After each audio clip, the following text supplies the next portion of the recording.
के आए हैं। महर्षि ने कहा पूछो क्या पूछना है। तो गृहस्थी लोगों ने सवाल किया कि परमपिता परमात्मा ने ये बहुत बड़ा ब्रह्मांड रचा है, बहुत बड़ा संसार परमात्मा ने रचाया है, इस संसार में श्रेष्ठ कौन है, इस संसार में ब्रह्मांड में उत्तम कौन है। जब ये सवाल किया तो महर्षि गौतम ने उत्तर दिया, देखो गृहस्थी लोगों, इस ब्रह्मांड में, इस संसार में दो प्रकार का जगत है। एक जड़ जगत है जो निष्प्राण होता है, शरीर रहित होता है, और दूसरा जो है वो चेतन जगत है। इन दोनों में, जड़ और चेतन जगत में, चेतन जगत श्रेष्ठ है। तो गृहस्थी लोगों ने कहा चेतन जगत भी बहुत बड़ा है, मनुष्यों की संख्या जो है वो करोड़ों में है, और चींटी से लेकर के हाथी तक अनेकों प्रकार की योनियां परमात्मा ने बनाई। तो ये चेतन जगत तो बहुत बड़ा है, इसमें श्रेष्ठ कौन है। तो महर्षि गौतम ने अगली बात कही, चेतन जगत में ये मनुष्य जो है, मानव, ये श्रेष्ठ होता है। अगला सवाल कि मानव भी बहुत ज्यादा है, इन इंसानों में श्रेष्ठ कौन है, मनुष्यों में श्रेष्ठ कौन है। तब महर्षि गौतम ने कहा कि मनुष्यों में श्रेष्ठ ब्राह्मण होता है। ब्राह्मण जाति के आधार पर नहीं, बल्कि कर्म के आधार पर, जो वेद पढ़ता है, पढ़ाता है, दान देता है, लेता है, इस प्रकार के जो कर्मकांडी जो व्यक्ति है वो ब्राह्मण मनुष्यों में श्रेष्ठ है। कि ब्राह्मण भी बहुत ज्यादा है, ब्राह्मणों में श्रेष्ठ कौन है। तो महर्षि गौतम ने अगली बात कही, ब्राह्मणों में श्रेष्ठ जो है सन्यासी होता है। कि सन्यासी भी बहुत ज्यादा हैं जी, गिरवे वस्त्र वाले सन्यासी बहुत ज्यादा संख्या में हैं। इन सन्यासियों में श्रेष्ठ कौन है। तो महर्षि गौतम ने अगली बात कही कि सन्यासियों में श्रेष्ठ ऋषि होता है, जो वेद का मंत्र दृष्टा है, जिसने वेद के मंत्रों को अपने हृदय के अंदर अंगीकार कर लिया है, वो श्रेष्ठ होता है। कि ऋषि भी बहुत सारे हैं, इन ऋषियों में श्रेष्ठ कौन है। तो महर्षि गौतम कहते हैं ऋषियों में श्रेष्ठ ब्रह्म ऋषि होता है, महर्षि होता है। ऋषियों में श्रेष्ठ महर्षि होता है। कि महर्षियों में श्रेष्ठ कौन है।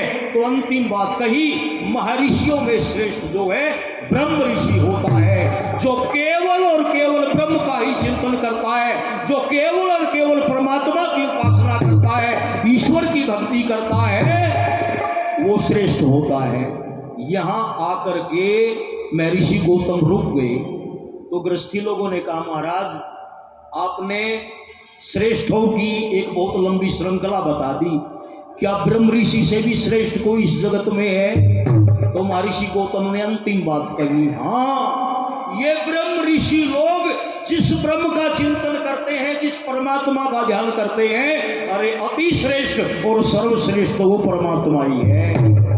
इसलिए उस परमात्मा की भक्ति ऋषि दयानंद जी महाराज ने कहा बहुत आवश्यक है, और ईश्वर की भक्ति करने वाले व्यक्ति की आत्मा बहुत बलवान हो जाती है। मलिक साहब जो हैं 100 रुपए देकर के अपना आशीर्वाद देते हैं, बहुत बहुत इनका धन्यवाद है। तो सज्जनों, वो परमात्मा सर्वश्रेष्ठ है, और जो व्यक्ति संसार के अंदर उस परमात्मा की भक्ति और उपासना करते हैं, वो संसार के दुखों से बच जाते हैं, व्याधियों से बच जाते हैं, परेशानियों से बच जाते हैं। बहुत सुंदर सी कुछ पंक्तियां मुझे ध्यान आ रही हैं।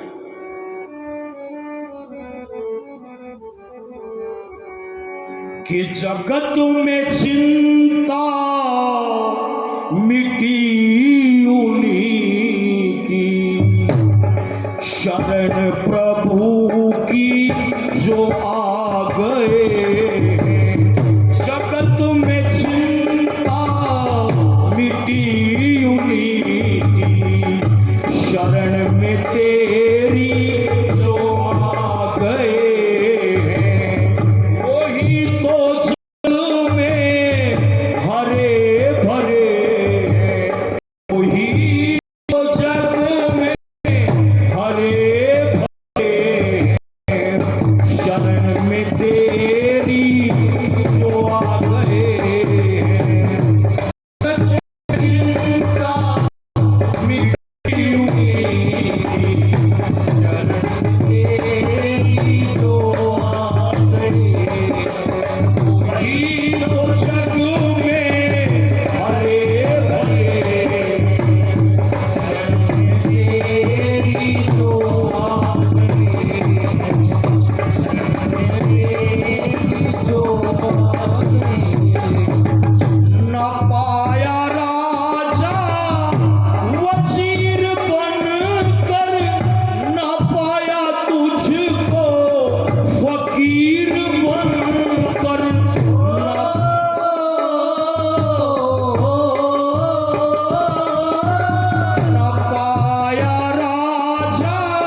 परमात्मा को याद करता है और उसके ऊपर विश्वास करता है, निश्चित रूप से वो पाप कर